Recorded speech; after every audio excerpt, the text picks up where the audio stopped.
Good evening and welcome to the Hamilton Report. I'm Scott J. Hamilton, your host. Today is the 13th day of June 2022, which means that we are just 2 weeks and 1 day away from the primary. Have been very fortunate to speak with several candidates so far who are running to replace Senator Lankford, and tonight we continue that with a special guest, and I hope that you'll stay with us.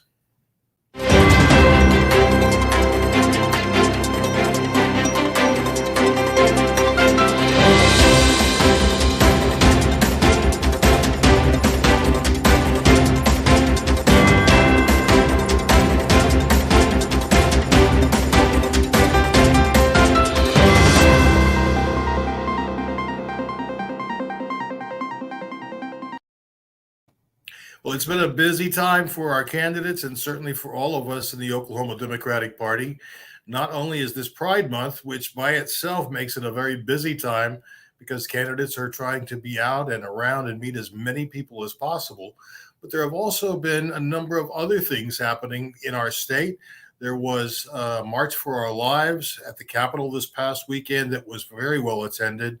There was a prayer march for unity in Tulsa on Friday, the Poor People's Campaign March. So there's an awful lot going on, and we appreciate you paying attention to everything that is going on for politics. And if you haven't been paying attention to the other side, I can understand that because their political ads are nothing short of terrifying. One in particular where I won't even say the candidate's name, driving down the road, praying to God to take us back to the way it used to be. And you and I know how it used to be, and thank God we're not there anymore. So I'm happy that you're with us this evening, and I always take a moment to express my thanks to you because I know that everyone is busy, and for you to take the time to join us and to share this broadcast with your friends and family members really means a lot, and we are very appreciative. Well, tonight our guest is, as I said, running to unseat James Lankford in the U.S. Senate. So far, we've talked to Jason Bollinger, Madison Horn, and Joe Glenn, and it's my great pleasure now to welcome to the Hamilton Report Dennis Baker. Dennis, good evening and welcome to our show. Thank you, Scott. Thank you so much for the invitation, the chance to come speak.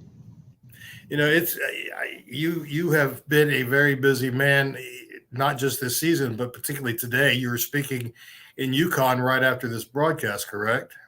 I am. So I've been on the road, trying to go to as many places as possible. Actually, right now I'm here at the Yukon Police Department in their community room. So we had to get there early, get set up, make sure we didn't miss this podcast, this broadcast. Well, I'm glad that you could join us. I'd like to start with you telling us a little bit about yourself, the part that you may not find on your resume. Tell us about your family life, for example. Yeah, as most people know, if they've had a chance to go to my website, I was born here in Oklahoma, grew up in Okmulgee and Sapulpa. I graduated from high school, went to college at the University of Tulsa. I have a bachelor's degree in English, started out to be an English teacher. And I had a friend who was on the Tulsa Police Department, and we were pretty good friends. And he was telling me about the police department. And I thought, well, that's something I want to do. And so I did that. I had originally intended to go to law school immediately after I got my bachelor's degree, but I put that off and then eventually went back to law school, got my law degree, and then joined the FBI. So I spent the majority of my law enforcement career in the FBI. But talking about growing up in Oklahoma, one of the memories I have that's probably one of my most dominant memories, and it's dominant because when I think back of all the factors that could have influenced me the most, this is probably the greatest one, and that's reading. So grade school in Okmulgee, I had the opportunity to have a library just down the road where I could walk. And when I first started to read, I had teachers that encouraged us to read. They were so encouraging. And during the summer, they would give us lists of books to read. If you go down to the library, you could check them out. And so I've had this lifelong love of reading and of education because of that. Because our family was not, I grew up fairly poor. And eventually we moved from Milwaukee to a rural area there in Sapulpa. And so I've had both experiences, but just a chance to grow up, to have a library and have your world open up because of reading. And I think a lot of people have that experience, and that's something that makes me such an advocate for education, public education, as a vehicle for people to succeed. Well, you said something where you said public education. That's, as you know, in Oklahoma, that has been a very contentious topic this year, particularly with all of the school voucher talk and giving money to private schools and so forth. And so I'm delighted to hear that public education remains a very important thing for you. It is, and it's one of the things as I look at where our country has gone, especially in Oklahoma, where we've had for the last 40 years predominantly Republican leadership, and this idea of going from the common good, public service, to a commercialization, a privatization of government. And so Republicans have led us in that direction where they want to make our schools private. We have private prisons now. They have indicated that they would like to privatize the post office. And to me, our government is not there to make profit for anybody. It's there to serve the common good. And so that's the direction that we need to go back in. I think the trend that's gone on for so long over these last 40 years, I think it's done. I think people have had enough. I think they're beginning to understand what public service means and what they want in their leadership. And that's more exactly that, representatives of the people.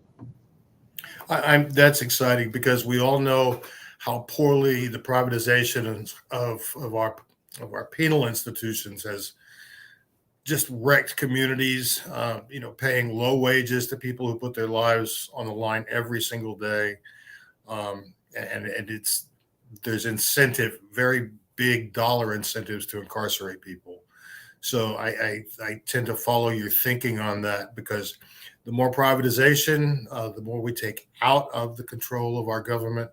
And frankly, we do not have a government that I feel comfortable in turning everything over to. As long as we have so many obstructionists in the U.S. Senate, particularly, it doesn't make sense for us just to hand over the keys. Yeah, it's interesting that we have elected officials, and even here in Oklahoma, that they're elected, they're there to do a job, to do public service, and yet they complain about the government. Well, they are the government, so they're complaining about themselves, and they're the ones that should be sent there to solve problems, not create problems. And that's my attitude, my belief is that you're electing people, there's huge problems in this country that need to be solved. We need to work together, and we need to address those and solve them. We're not there to make things worse. We're not there to shut down the government. We're not there to be anti-government from within. We're there to advocate America. Go ahead.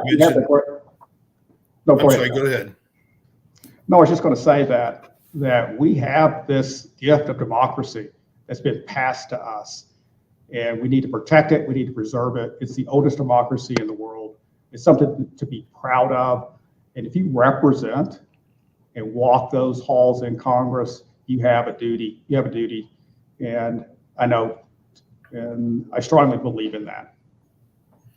I tell you, watching the January 6th hearings, we realized how perilously close we came to losing this democracy.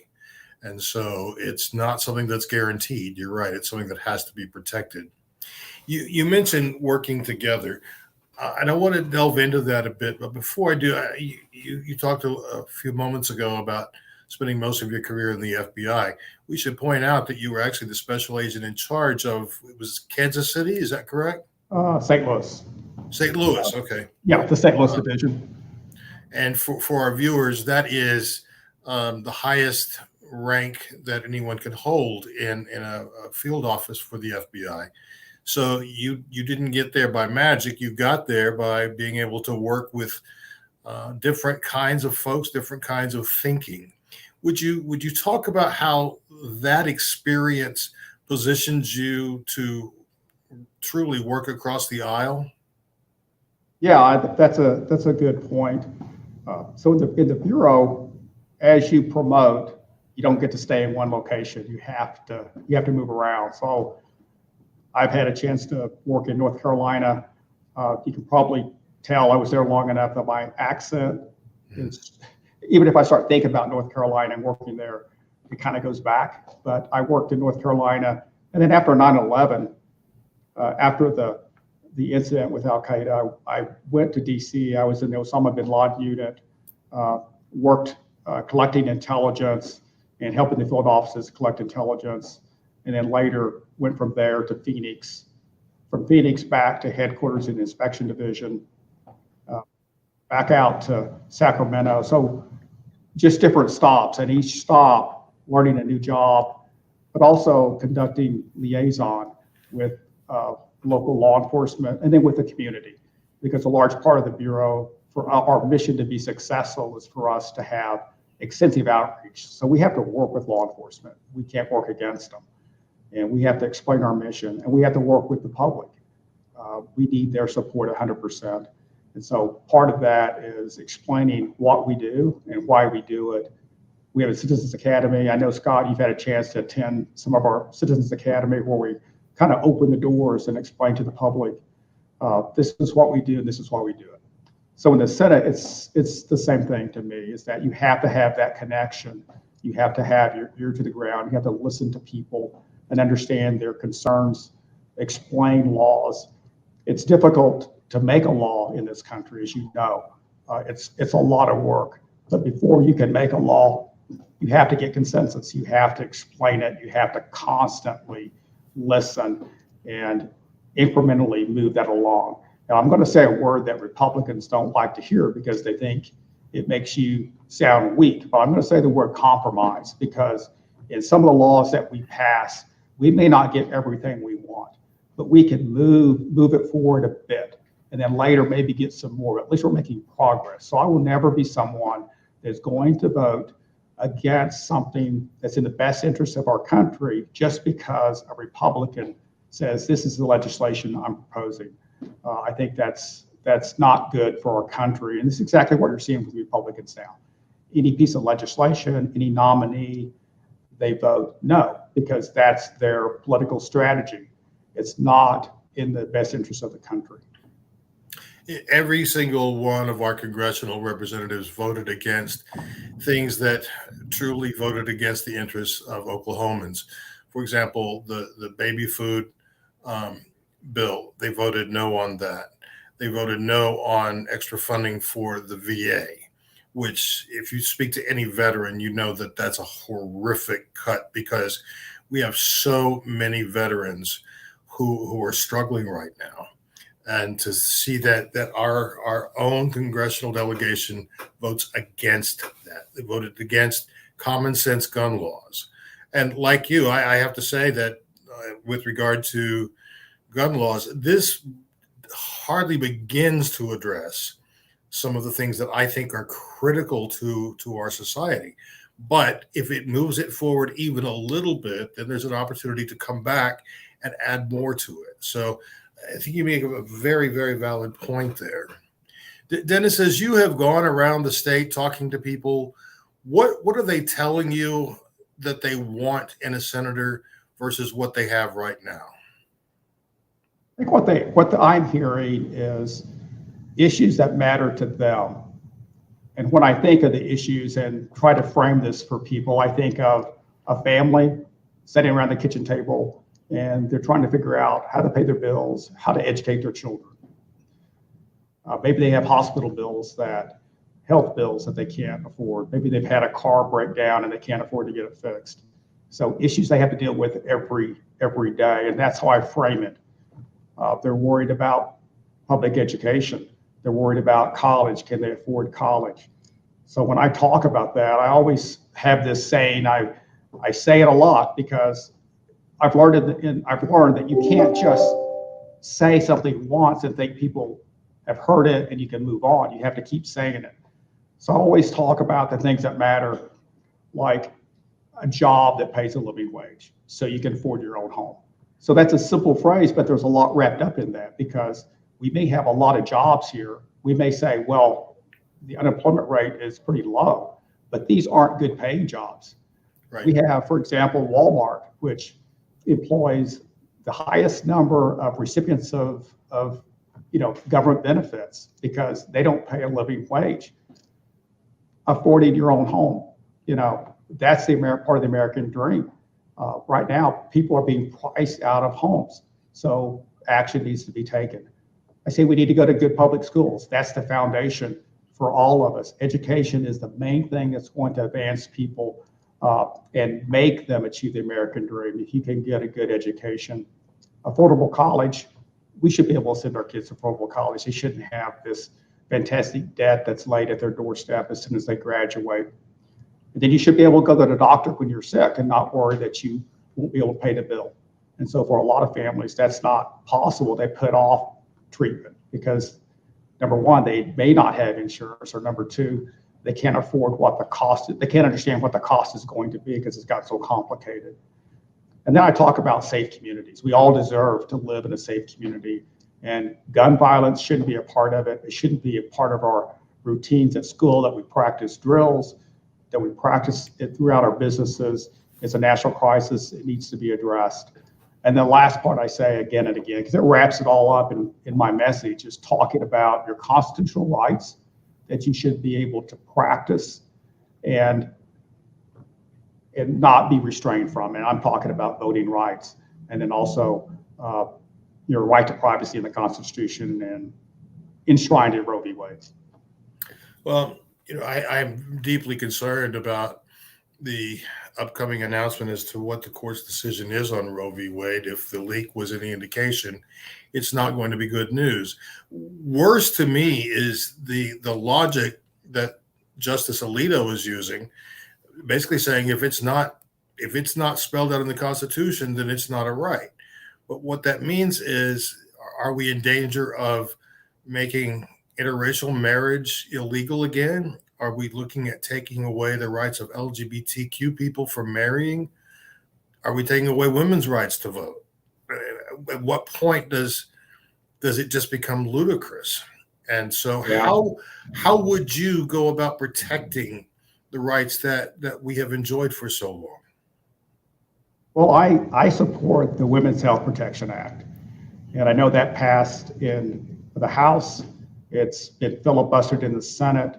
No Republicans are supporting that. But that law will codify Roe v. Wade.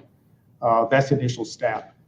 But there's one other thing I want people to think about that will help us with these constitutional rights, and that's the Equal Rights Amendment. And so that Equal Rights Amendment, I think technically has been ratified, but it hasn't. There's been a resolution on the House. They passed it saying, yes, we certified this ratification. They don't technically have to certify it, but they did pass a motion. It's gone to the Senate and it's died. The filibuster has killed that. But the ERA spells out some things that will also help these privacy type rights that give us a lot of things that may not be spelled out in the Constitution, but this amendment would spell it out more clearly and give us a little more legal framework for it. This is a very personal question, but I think it's important to our viewers to know. At this point in your life, you could be happily retired. You could be starting your own security business. There are a million things you could do. What is it that drove you to say, this is the year I need to run for U.S. Senate? Yeah, it's been a difficult decision, and I know it's not like I just thought of this one day. It's like I've studied this for a number of years, and I've like most people wait for a candidate that I can back, that I can stand up for, and sometimes. And you keep hearing, well, if you don't like it, why don't you run for office? Why don't you run? And at some point, I'm talking to my wife about this, is that I have to do this. I have to do it. And knowing the obstacles, it's going to be difficult. It's going to be hard. But I'm kind of kind of different person because I like something, I like a challenge. And the people that will join me in this are also people that aren't intimidated by a challenge, by saying this is the right thing to do. And so when you do the right thing, you have a lot of strength. And so you start a movement, it's small. We started late, but we're catching up, and you build this into a movement. And what makes it possible is when people look and they say, that's the right approach. That's the right thing to do. And that's how I present this. And I think if the people of Oklahoma have a chance to hear the message. So the difficulty in any campaign right now is getting your message out. You could have a good message, you could be a great candidate, but money talks. Money talks, and when you're behind, that also is a problem, trying to catch up. But I think we're gaining every day, relentlessly working. But what drives me again was I kind of thought, what will you feel like if this period goes by and you look back and you said, maybe I could have done something. Maybe I could have done something to move Oklahoma forward, and you didn't do it. And instead you said, I'm going to do this because it's easier. So that's what kind of drove me. I admire that because I think we're all in a situation now where we are feeling frustrated. And I don't mean just Democrats. It seems like Americans right now, we all have this generalized anxiety that's happening because there is so much going on in our world, and so much of it is not pleasant and it's not positive. And so I think recognizing that is critical. And I think that wanting to do something, and then that's a big first step, but then making the big step to say, okay, here I am. And that's what you've done. What would you like our viewers to know about Dennis Baker that's not, it doesn't have to be some major accomplishment, but what is it that you want us to know about Dennis the man? Well, I'm gonna say something because I am an advocate of the National School Lunch Program. Because of COVID, that program was extended so that all students get free lunches. And so the reason I'm an advocate is because, as I said before, my family grew up poor and we qualified for free lunches. But because I was so ashamed of being poor, I often wouldn't take that free lunch. So I'd go without lunch. And so there's a lot of students when they get to the age of, maybe a young teenager, and they realize, wow, there's this stigma about it. I'm just thinking that is, if I could do one thing quickly, I would say we need to pass that. Every child should have access to a nutritious meal. And now it's more important than ever because of COVID. For some families, that is for some kids, that's the only nutritious meal they have. And you can't study if you're hungry. And so I'm going to put that out there because I think back to that because in my childhood, that was just a big stigma and embarrassment. And I don't want kids to go through that. I don't think they should have to. And that tells us a lot about you as a candidate, but I think more about you as a person, because in Oklahoma, such a huge percentage, nearly 40% of our children are food insecure. They go to bed at night not knowing for sure when they're going to eat again. And that's a travesty, and it's an injustice of the highest order as far as I'm concerned. So I very much appreciate you working that into you not just your campaign, but that's something that you advocate for regularly. So I appreciate that very much. So, thank you. Dennis, I know that you have to run and speak this evening, but I'm so grateful for the time that you spent with us, and look forward to following you closely over the next 2 weeks and a day. Yeah, thank you so much. Thank you for the opportunity to speak. Great to talk with you. I'll talk to you soon. Okay. Friends, if you would like to see more of this, or rather see it again or share it with anyone, you can do it right now. Or if you have missed any of the candidate interviews we've been doing for the last few months, I encourage you to go to our website. It's www. Gosh, we don't even need that anymore. Sorry. It's okdemocrats.org/candidates. And there you will find information about our candidates, where to find them, their contact information. And that's the information that we have available with their website, social media links, and so forth.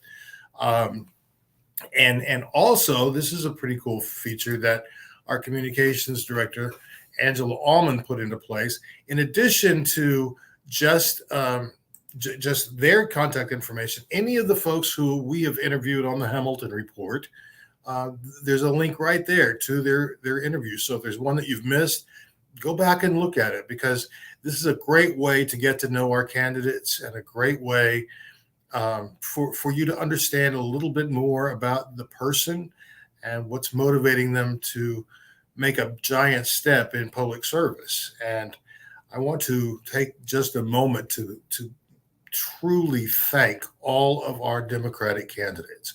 We have a slate of candidates this year that, as our chair, Alicia Andrews, points out, looks like Oklahoma. And we have Black people, we have white people, we have natives, we have Latinos, we have gay people, we have straight people, we have well-educated people and people with less education, people with professional careers, and those who have worked in trades. So it's a wonderful mix of people who truly know what's going on in our state. That's true running for governor, lieutenant governor, superintendent of public education, U.S. House, U.S. Senate, and certainly our state legislature, House and Senate there. So thank you to all of our candidates, and we're moving quickly now to, it's going to be time to vote. If you have not yet requested your absentee ballot, today was the last day you could do so, and that was only until 5 o'clock. So that has passed, but you still need to make a plan to vote. If you have not, especially in Oklahoma County, if you have not received your voter registration card in the last 6 weeks, you must call the election board, or better yet, just go to the Oklahoma voter portal, because 65,000 of those have been returned just in Oklahoma County. So it means that you may not be voting in the same place that you did before. Your precinct number may have changed. Certainly your congressional district has probably changed. So I encourage you to get all of the information. You can do it very quickly from your phone or computer by going to the Oklahoma voter portal. It's critical, because that way you won't run into any issues come election day, which happens on the 28th of this month, 2 weeks from tomorrow. Well, friends, thank you so much for being with us. I greatly appreciate you. And just know that we're working awfully hard to elect more Democrats to represent Oklahoma in meaningful ways that will have the opportunity to make a progressive, positive difference for us and for generations to come. Have a wonderful week. Please be careful with the heat. Take good care of yourself, and take good care of each other. I'll see you again next Monday evening at 6:30 right here. On behalf of all of us at the Oklahoma Democratic Party, I'm Scott J. Hamilton. Good night.